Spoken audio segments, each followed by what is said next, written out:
Salam, hər vaxtınız xeyir olsun, hörmətli televiziya tamaşaçıları. Dünya televiziyasına baxırsınız, efirdə DTV aktualdır. Azərbaycanda 2 fevral tarixi Gənclər Günü kimi qeyd olunur. Hörmətli televiziya tamaşaçıları, bugünkü efirimizi məhz Gənclər Gününə həsr etmişik. Böyük məmnuniyyətlə efirimizin qonağını sizə təqdim edirəm. Qonağımız Fərid Mustafayevdir. Fərid müəllim Tərəqqi Sosial-İqtisadi Araşdırmalar İctimai Birliyinin sədr müavinidir. Fərid müəllim, xoş gördük sizi. Hər vaxtınız xeyir olsun. 2 fevral Gənclər Günü. Bax, bununla bağlı bugünkü efirimizə sizi dəvət etmişik. Gəlin, öncə 2 fevral tarixinə bir nəzər salaq. Əvvəla sizi və tamaşaçılarımıza salamlayıram. Dəvətinizə görə başda rəhbərliyə və sizə dərin təşəkkürümü bildirirəm. Təbii ki, 2 fevral Azərbaycan gəncləri üçün mühüm əhəmiyyət kəsb edən xüsusi bir günlərdəndir. 2 fevral Azərbaycan Respublikası Gənclər Günüdür və bu gün gənclərin cəmiyyətdəki roluna verilən ən mühüm, ən yüksək qiymətin bir simvoludur. Ümummilli lider Heydər Əliyev 1997-ci ildə fevral ayının 2-sində imzaladığı fərmanla bu günü təsis etdi. Bu addım MDB və Şərqi Avropa ölkələri arasında ilk dəfə olaraq təntənəli şəkildə qeyd olunmuşdur. Bəli, ilk dəfə olaraq, bəli. Və Azərbaycanda gənclərin gənclərə olan dövlətin dəstəyinin başlanğıcı kimi də qiymətləndirilirdi. Xüsusi qeyd etməliyəm ki, BMT bu ildönümündən Beynəlxalq Gənclər Günü kimi qeyd etdi. Gənclər Günü həm də cəmiyyətdə gənclərin enerjisi və potensialını vurğuladığı bir platformadır. Bu platformada onlar həm sosial, həm mənəvi, həm də iqtisadi fəaliyyətlərinin stimullaşdırmasına xidmət edir. Ümumilikdə deyərdim ki, Gənclər Günü gənclərin həm keçmişə, həm də gələcəyə bir bağlılığını nümayiş etdirir. Aydındır. Bugünün gənclər üçün əhəmiyyəti nədən ibarətdir? Belə deyim, ümummilli lider Heydər Əliyev gənclər siyasətinin təməlini qoymuş və bu sahəni dövlət siyasətinin prioritet istiqamətlərindən biri kimi müəyyənləşdirmişdi.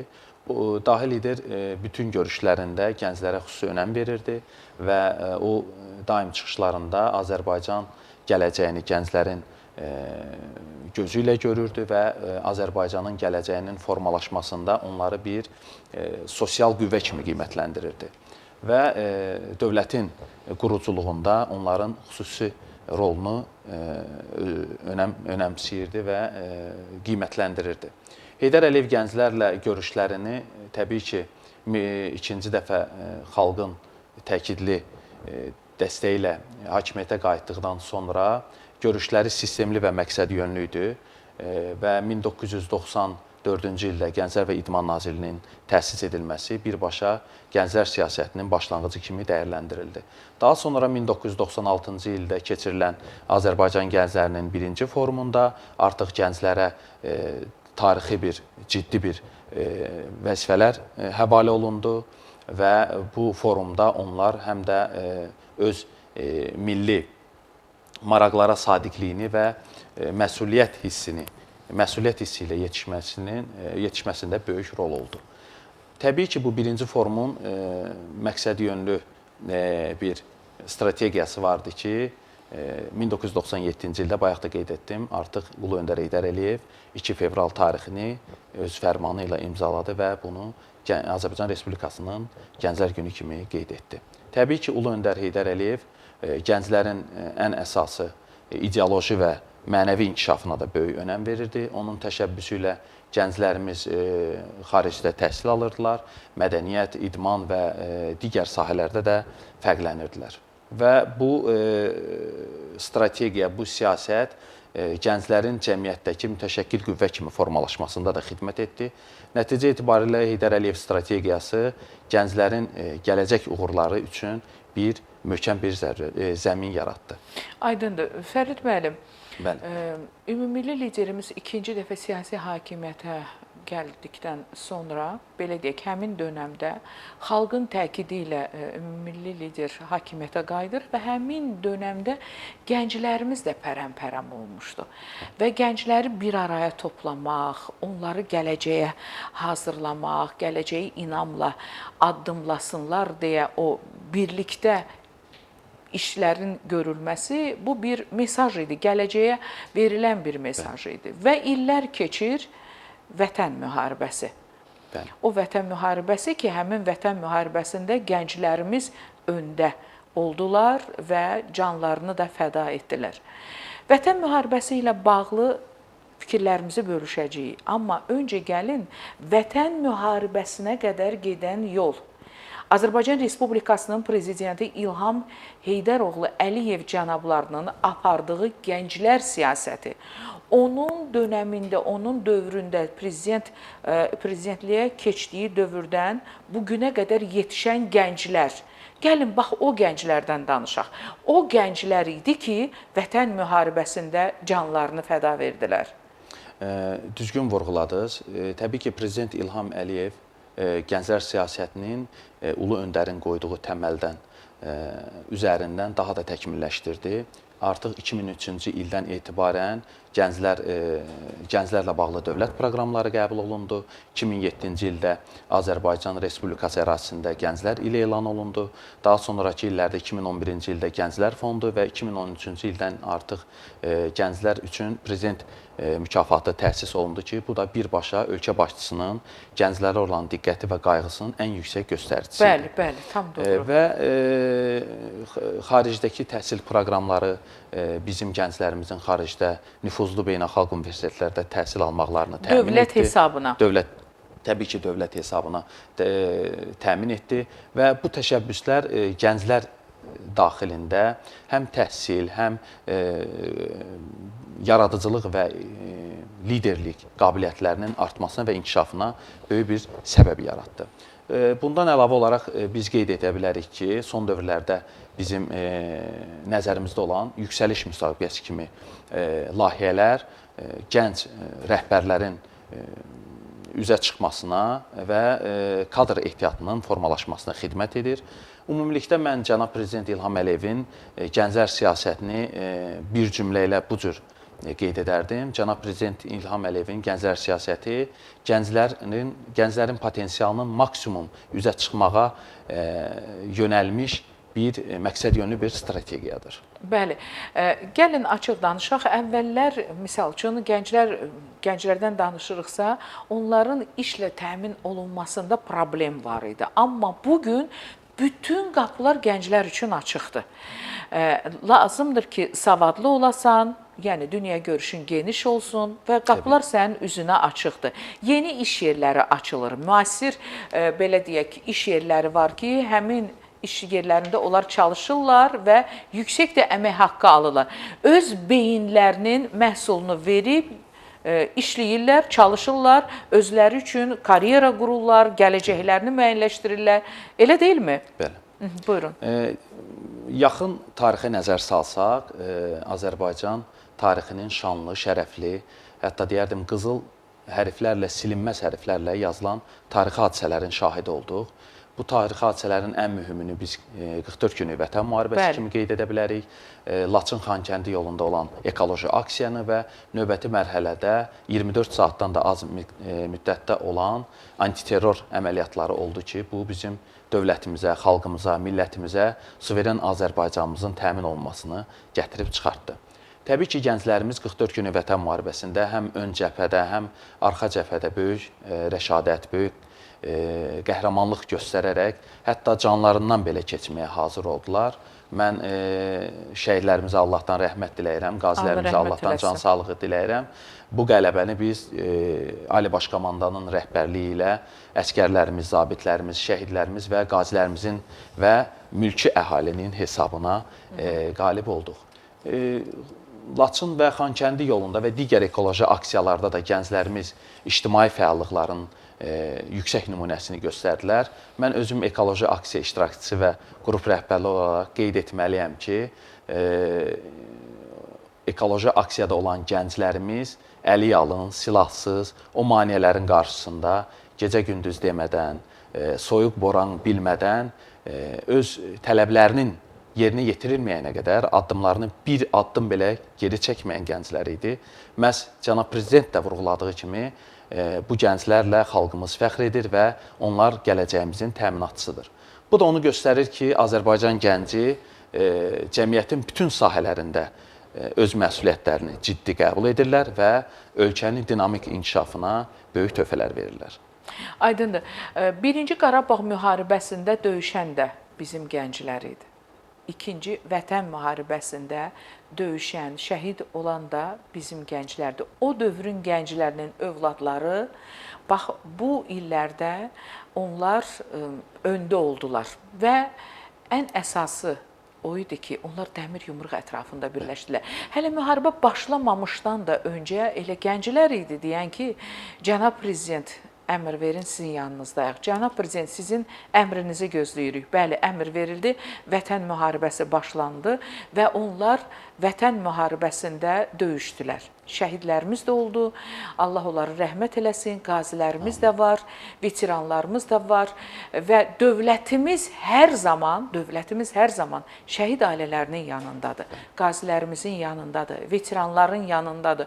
Onlara hər tərəfli dəstək olunur, evlə təmin olunurlar, avtomobillə təmin olunurlar, övladları ödənişsiz təhsil alırlar, istər xaricdə, istər Azərbaycanda, fərq etməz.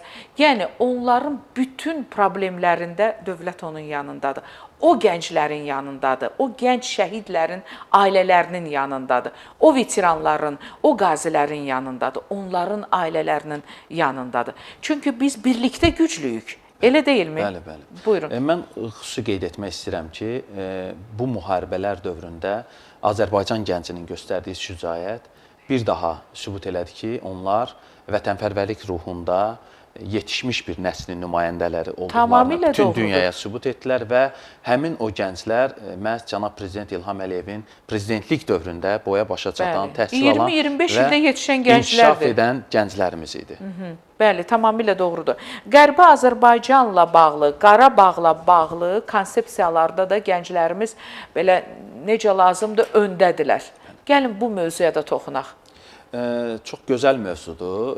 Qərbi Azərbaycanla bağlı tarixi həqiqətlərin ictimaiyyətə çatdırılmasında və Qarabağın qayıdış prosesində gənclərin iştirakı təbii ki, olduqca mühüm əhəmiyyət kəsb edir.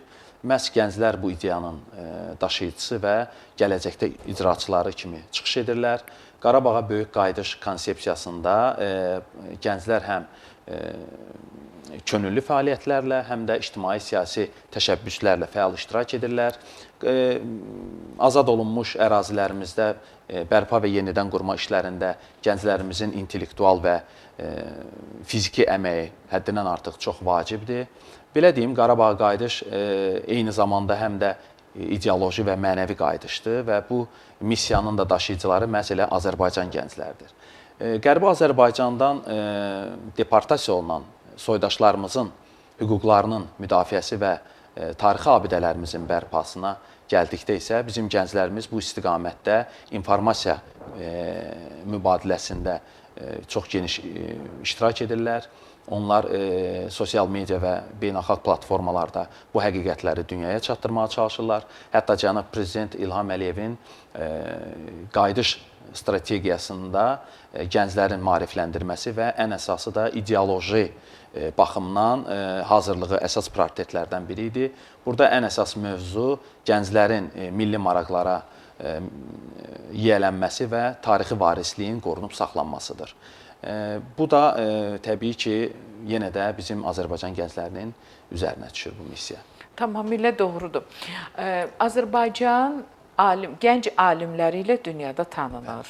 Azərbaycan idmançıları ilə dünyada tanınır. Azərbaycan ordusu ilə dünyada tanınır. Güclü ordusu ilə dünyada tanınır. İstərdim ordumuzdan da danışaq. Ondan sonra isə idmançılarımıza keçid alardıq. Ordumuz, Azərbaycan ordusu dünyanın ən güclü ordularından biridir. Ordumuzda da kimlərdir? Bizim gənclər. Azərbaycan gəncləri. Buyurun. Düzgün vurğuladınız. Vətənpərvər ruhda onlar tərbiyə alıblar. Hər şey ailədən başlayır. Ondan sonra ölkədə gedən proseslərdən başlayır. Yəni, ailədən çıxırsan, ölkədə gedən prosesləri görürsən, daha güclü olursan və bir olursan. Bizi güclü edən bizim birliyimizdir. Buyurun. Düzgün vurğuladınız. Azərbaycan ordusu artıq dünyanın ən güclü 50 ordusu siyahısındadır və Azərbaycan 44 günlük Vətən müharibəsində də yeni döyüş üsulunu dünyaya tanıtdı. Təbii ki, bu dron üsulu ilə olan müharibə idi və Azərbaycan əskərinin mərdliyini bütün dünya gördü. Hətta şəhid olan əskər döyüş yoldaşını belə yarı yolda qoymayaraq, çiyninə daşıyaraq döyüşü davam etdirən, bəli, döyüşü davam etdirdilər və bu tarixi qələbəni, bizim haqq olan qələbəmizi bizlərə onlar qazandırdılar və təbii ki, Azərbaycan ordusu günü-gündən, ili-ildən, ay-aydan da daha da inkişaf edir və öz sözünü dünya orduları sırasında bildirir və deyir. Bəli, bizi güclü edən bizim ordumuzdur, bizi güclü edən liderimizdir. Əgər sərkərdə zəifdirsə, ordu heç vaxt qələbəyə, zəfərə imza ata bilməz. Cənab Prezidentin apardığı siyasət bizi zəfərə apardı və böyük bir, tarixi bir qələbəyə imza qoyuldu. Eşq olsun Azərbaycan gəncliyinə, Azərbaycan ordusuna. İdmançılarımızdan danışaq. İdmançılarımız, o idmançılar ki, hər zaman dövlətin diqqətindədir və hər zaman da böyük uğurlara imza atdıqdan sonra Cənab Prezident onlarla görüşür. Hər zaman söyləyirəm ki, Azərbaycan bayrağını dalğalandıran, Azərbaycan himnini səsləndirən bizim idmançılarımız var və o idmançılar da belə deyək, öz sahələrində döyüşürlər. Bizi sevməyənləri, bizim uğurlarımızı qəbul etmək istəməyənləri ayağa qaldırırlar. Ayağa qalxın, Azərbaycan himni səslənir. Bu bizim zəfərimizdir. Bax, bunu da edən Azərbaycan gəncliyidir. Bu Azərbaycan gəncliyini də yetişdirən yenə də dövlətimizdir. Çünki dövlətimiz gənc nəslin sağlam yetişməsi üçün ölkədə hər bir şərait yaradır. İdman kompleksləri, beynəlxalq standartlara uyğun olan avadanlıqlar, orta məktəblər, yəni hər şey sıfırdan başlayır və nəticəsi də göz qabağındadır. Tarixə nəzər salsaq, son 29 il ərzində Gənclər İdman Nazirliyi təsis olunandan tarixdə nəzərə salsaq, biz artıq görərik ki, regionlarda da hətta 50-dən çox idman kompleksləri yaradılmışdır ki, bu da regiondakı idmançıların inkişafına birbaşa təsir edir və onların inkişafı üçün böyük əhəmiyyət kəsb edir. Qaldı ki, idmançılarımızın dünya arenalarında artıq əvvəllər təəccüblənirdiksə, artıq biz dünya arenalarında ilk ikilikdə, ilk üçlükdə olan idmançıların Azərbaycanlı olmasına belə təəccüblənmirik. Çünki artıq Azərbaycan idmançısı bir Azərbaycanlı gənci kimi öz sözünü artıq dünya idmanında deyib. Biz keçən il Azərbaycan mini futbol üzrə Azərbaycan yığmasının Avropa çempionu olduğunun şahidi olduq. Son dövrlərdə Qarabağ İdman Futbol Klubunun ən yüksək mötəbər turnirlərdə növbəti mərhələyə keçidini nəzərə alsaq və ümumilikdə bütün döyüş növləri üzrə Azərbaycan idmançıları dünya idmanında öz dəsti xəttlərini, imzalarını atmışlar. Bu da təbii ki, dövlətin birbaşa onlara olan qayğısı və diqqəti nəticəsində olub. Hər zaman çalışırsınız, öndə gedəsiniz, ictimai işlərdə hər zaman öz zəhmətinizi qoyursunuz, öz fəallığınızı göstərirsiniz və hər zaman da gənclərin içərisindəsiniz. Gənclərimiz nə istəyirlər?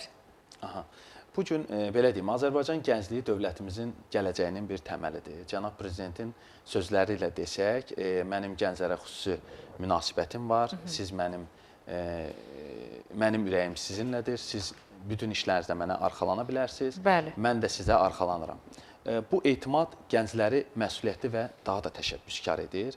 İndiki gənclər elm, idman, mədəniyyət və ictimai həyatın bütün sahələrində öz potensiallarını nümayiş etdirirlər və çalışırlar ki, ölkənin, dövlətin rifahı üçün bütün əllərindən gələnləri əsirgəməsinlər.